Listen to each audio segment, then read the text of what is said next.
From TLDR News, this is your daily briefing for Friday the 6th of January 2023.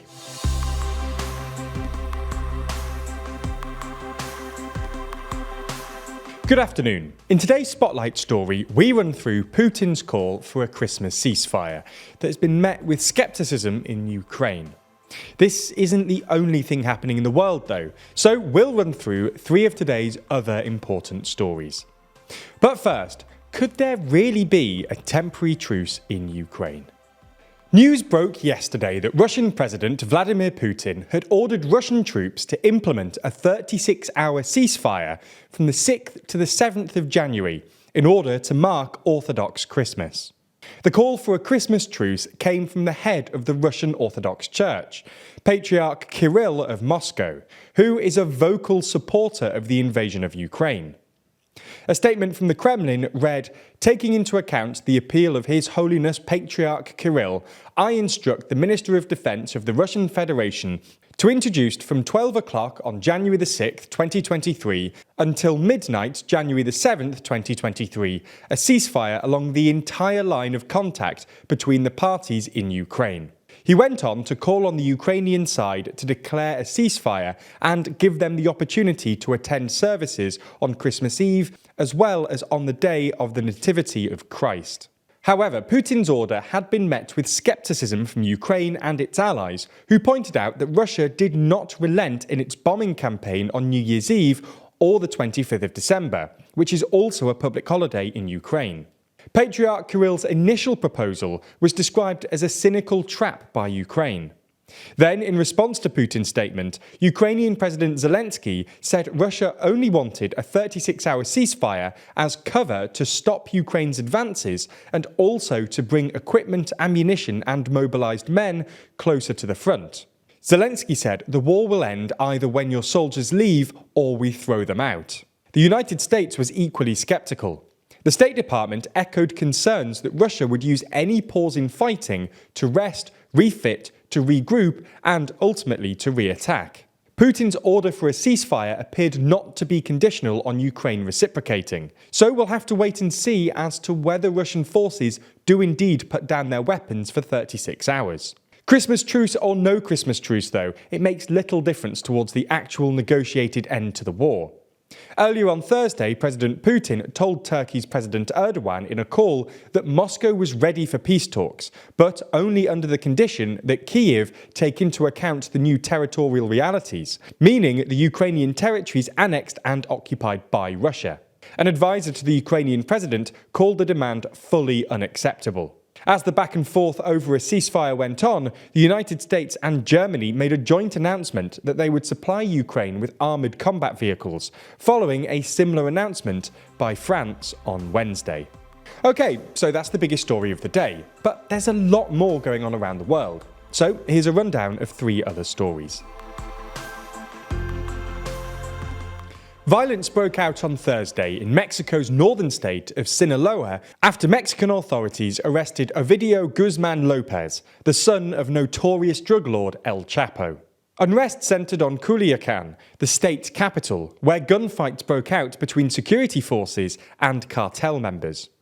Cartel members reportedly set up roadblocks, set fire to vehicles, and even attacked a local airport, where two planes were hit by gunfire. Residents were told not to leave home, while schools, local government and many businesses closed. 32-year-old Guzman Lopez, also known as the Mouse, is accused of running a faction of his father's infamous Sinaloa cartel. His father, El Chapo, is serving a life sentence in a US supermax prison. Guzman Lopez had previously been captured and arrested in 2019, but was released to prevent more bloodshed after the arrest sparked significant cartel violence. In 2021, the US put a $5 million bounty on the young drug lord's head, and his recent capture comes just days before US President Joe Biden arrives in Mexico for a North American Leaders Summit. There's more on the way, but be sure to subscribe and ring the bell to make the daily briefing part of your daily routine, or just search for us on your podcast app to listen along. With all the drama surrounding Twitter at the moment, the last thing the company needed was a huge data leak. Unfortunately for them, this is exactly what happened today. Around 200 million users' emails have been compromised by a major hack. The emails were then reportedly posted on a hacker's forum. So far, the hacker has not yet been identified, and there are suggestions that the breach may have even happened in 2021, before Elon Musk took over Twitter. Alon Gal, co-founder of Israeli cybersecurity monitoring firm Hudson Rock, wrote on LinkedIn that the breach will unfortunately lead to a lot of hacking, targeted phishing and doxing, and that it was one of the most significant leaks I've seen. Twitter themselves are yet to comment on the hack. Iran has shut down a decades-old French research institute based in the Iranian capital in response to cartoons published by the French satirical magazine Charlie Hebdo. The drawings, which Iran describe as sacrilegious, mocked the country's ruling clerics, and some of them were sexually explicit. Iran called the shutting down of the institute a first step in response to the cartoons, and vowed further action if France did not hold to account the perpetrators and sponsors of such instances of spreading hatred. France's foreign minister said before the announcement that freedom of the press exists in France, contrary to what is happening in Iran. The magazine edition in question featured cartoons sent in by readers in support of anti-government protests in Iran. Charlie Hebdo said it had received more than 300 drawings from readers, but also thousands of threats. The latest magazine edition comes almost 8 years on from an attack on the Charlie Hebdo office in Paris by Al-Qaeda terrorists that killed 12 people. In the final uplifting story today, we discuss a potential cancer vaccine. When the COVID pandemic hit, drug manufacturer BioNTech teamed up with Pfizer to create an mRNA vaccine, which was a brand new technology. It has since been suggested that this same technology could be used to create a personalised drug that provides the immune system with a genetic code of cancer, allowing it to attack specifically just the cancer cells. This would be a huge improvement from treatments such as chemotherapy, which targets lots of different cells but includes the cancer. Today, the UK Health Secretary, Steve Barclay, signed a moratorium of understanding with BioNTech, which will, in essence, allow cancer patients in England to get early access to trials exploring these mRNA therapies. This could happen from as soon as autumn. That's all we have time for on YouTube, but if you want to watch the extended ad-free edition of the Daily Briefing, that's over on Nebula. Now might be the time to do it, as there's an offer which gets you a year of membership for less than $1 a month. That's huge because Nebula subscribers not only get everything you've already watched ad-free, but also an extended edition of the show every single day, available to watch on Nebula or stream on your podcast app of choice.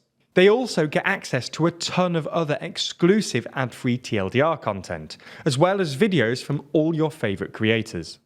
The good news is, like I mentioned, our friends at CuriosityStream, the streaming service which offers you some of the world's best documentaries, is offering an incredible deal whereby you can get both platforms, CuriosityStream and Nebula, for less than $12 a year.